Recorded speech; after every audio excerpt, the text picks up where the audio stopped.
আম্মাজান আয়েশা একবার আল্লাহর হাবিব সাল্লাল্লাহু আলাইহি ওয়াসাল্লামের কাছে দোয়া চাইলেন। তিনি এমন মন ভরে দোয়া করলেন যে আম্মাজান খুশিতে হেসে ফেললেন। নবীজি তখন জিজ্ঞেস করলেন, আয়েশা, আমার দোয়া কি তোমাকে আনন্দ দিয়েছে? আম্মাজান বললেন, অবশ্যই। তখন তিনি বললেন, আল্লাহর কসম, আমি প্রতি সলাতে আমার উম্মতের জন্য ঠিক এই দোয়াটিই করি।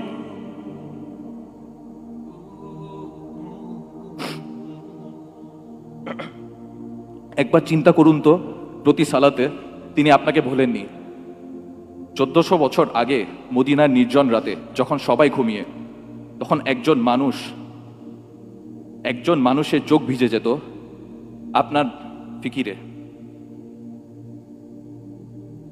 আর আজ আমরা সেই উম্মত কোথায় দাঁড়িয়ে আছি? বিদায় বেলায় এক অমায়িক দৃশ্য মন জুড়িয়েছিল আল্লাহর হাবিবের। হযরত আবু বকর রাদিয়াল্লাহু তাআলা আনহু এর ইমামতিতে সাহাবীরা সালাত আদায় করছেন, প্রচণ্ড জ্বরের ব্যথাতেও। পর্দার আড়াল থেকে এই দৃশ্য দেখে তিনি মুচকি হাসলেন। প্রশান্তিতে বুক ভরে উঠল তার। আমার উম্মত একতাবদ্ধ, আমার উম্মত আল্লাহর পানের রুকু সিজদায় অবনত। একবার ভাবুন তো, যদি আজ আল্লাহর রাসূল সাল্লাল্লাহু আলাইহি ওয়াসাল্লাম ফিরে আসতেন, যদি তিনি দেখতেন তার সেই আদরের উম্মতের মসজিদগুলো আজ ফজরের সময় খালি পড়ে থাকে, যদি তিনি দেখতেন তার ভাইরা আজ অশ্লীলতায় মগ্ন, যে উহুদে তার রক্ত ঝরেছে, সেই মানুষেরা আজ সামান্য দুনিয়ার লোভে মিথ্যা বলে, ধোঁকা দেয়।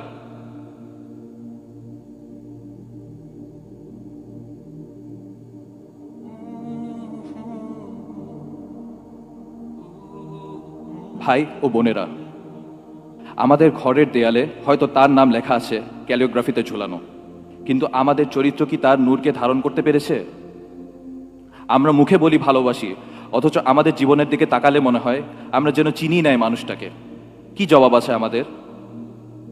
সেই দিন, যেদিন আকাশ ফেটে যাবে, নক্ষত্রগুলো খসে পড়বে, ইয়া নফসি ইয়া নফসি বলে ছুটতে থাকবে সকলে। গর্ভধারিণী মা নিজ সন্তানকে চিনবে না, বাবা চিনবে না ছেলেকে। যেদিন নবীরা পর্যন্ত ভয় কাঁপতে থাকবেন। সেই দিন একজন মানুষ আল্লাহর আরশের নিচে সিজদায় লুটিয়ে পড়বেন। আল্লাহ জিজ্ঞেস করবেন, হে মুহাম্মদ, মাথা তুলুন, চান দেয়া হবে, সুপারিশ করুন, কবুল করা হবে। সেদিন তিনি নিজের জন্য জান্নাত চাইবেন না, ফাতিমার জন্য জান্নাত চাইবেন না,